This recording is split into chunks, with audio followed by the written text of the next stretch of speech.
Every Pro Tour takes 3 days to complete. 2 of Pro Tour Nagoya are done. 1 remains and 8 players remain. So of course it's the top 8 and it's draft time. It's a big old world of magic out there, BDM. Let's take a look on the wall of doom. Here is the world behind us. Let us see where the top 8 takes us this time. We begin in 8th with, where in the world? Here we go. Fabian Thiel.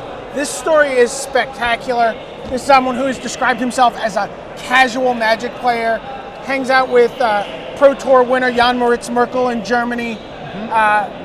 He finished 20th in his first Pro Tour, which was just a few months ago in Paris. He's now in the top 8 of his second Pro Tour. Rookie of the Year leader. Yeah. You know, right in the middle of the Player of the Year race, too. And the only player to make it in on 36 points. He won his last round to get to 36 and his tie breaks held up. Where in the world for number 7? Oh, here we go. We are across in the United States. Florida, to be precise. Okay, that's right. David Sharman, only 21, been playing Magic forever, and really a guy who I first came across at United States Nationals in 2008 at Chicago, and he has this reputation as an amazing constructed player, but here he is tomorrow, gets to test out his draft skills. Right, and he's coming off of a win at Grand Prix Paris during Magic Weekend Paris. Yeah, and I was talking to him, I said I kind of feel a bit like you don't get the recognition you deserve because you were the Grand Prix winner on the weekend that there was a Ben Stark Pro Tour winner and Paul Rietzel playing in both, and you know, Schaffman really has trained on, and here he is, he gets a shot at a Pro Tour title. Playing Mark Herberholt, Antonino DeRosa collaboration, the Pure Steel Paladin deck. And that was a super exciting deck. Rob Doherty lost in the last round to Tila playing for top 8 with Rob Doherty was playing a different version of that deck. He was playing a more mid-range version. Theirs is very aggro. It's sort of somewhere in between the Tempered Steel decks and the Pure Steel Paladin decks. It's got a lot of very aggro creatures. It's a really nice deck. You should definitely check it out. Okay. Where in the world for number 6? Do we stay in the US? No, we don't. We come all the way across here to the east. Toshiyuki Kadowoka. Now, I know a lot of Japanese players. This is not really one of them. BDM, what do you know? I know that this is a PTQ player. He got a top 16 in Grand Prix Kobe to get himself here, but he's regularly playing in the Japanese PTQs. He's a veteran. He's been playing for more than 10 years, you know, off and on the Pro Tour. This is really his big breakout event. And just out of interest, who is your inside information on this? My information comes from, you probably don't know him. Okay. Kenji Samura? No. Okay. Never heard of him. 5th, where do we go? We are back to the United States. And back to Florida. Oh, really, again? Yes. Okay. Pat Cox, who has had a fantastic run of late. Star City Games Invitational winner, a couple of Grand Prix top 8s as well. Really on top form. Again, just tremendous effort from him. Yeah, and again, playing the Pure Steel Paladin deck.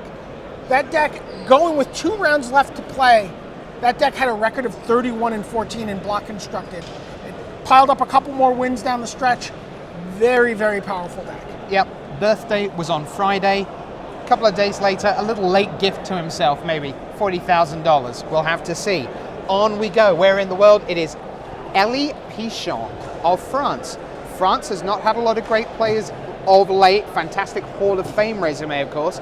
Elie Pichon, let's talk about his lifetime pro points. Okay, now that we've done that, let's talk a little bit more about him. 0 Pro Tour Qualifier winner. This is what we like to see. A PTQ winner getting all the way to the end. Gonna give Telia a run for his money on the Rookie of the Year, possibly? Well, absolutely. So, tremendous performance by Elie.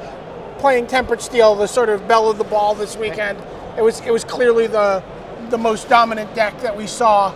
Yes. In block constructed. It was the best deck, and arguably more people could have played it if they had read the metagame right. But right.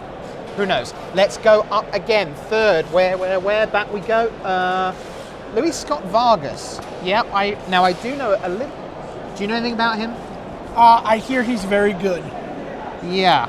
How many defeats in constructed? None. By the way, though, 3-3 in draft, which is unusual for LSV. He's normally a monster at draft. Absolutely. And interesting, he's playing the Tempered Steel deck. He went undefeated with it until the last round draw with Tsuyoshi Fujita. And they were both playing very different decks. Vargas is playing this tempered steel deck, super aggressive. Fujita's playing a control deck designed by Shada Yasuoka, former player of the year. Very, very controlling deck. 4 colors. These decks could not be as far apart. Yep. It's unbelievable.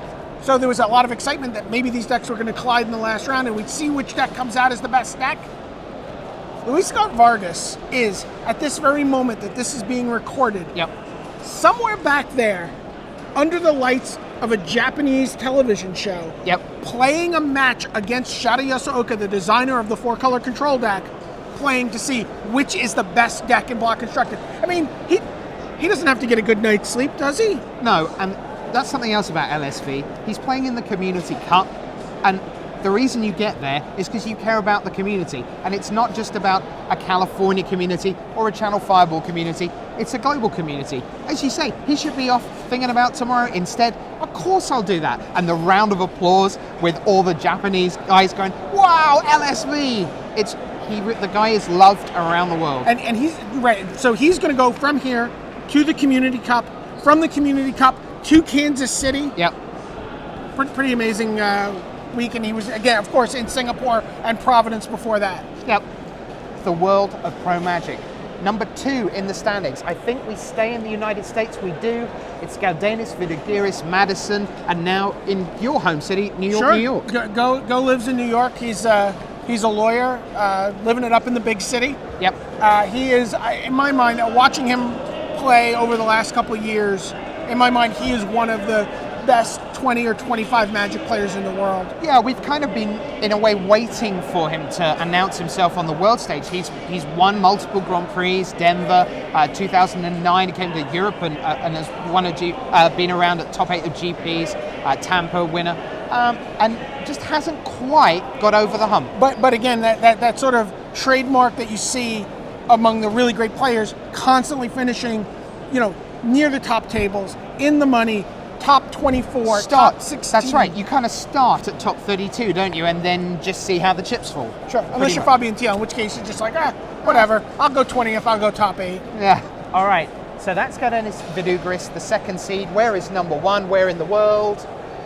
Back to the Far East. This is so exciting. Oh. Tsuyoshi Fujita, a Hall of Famer in Japan. There's a great tradition of Japanese players having great events in Japan, which goes back to Tsuyoshi Fujita. It's handy.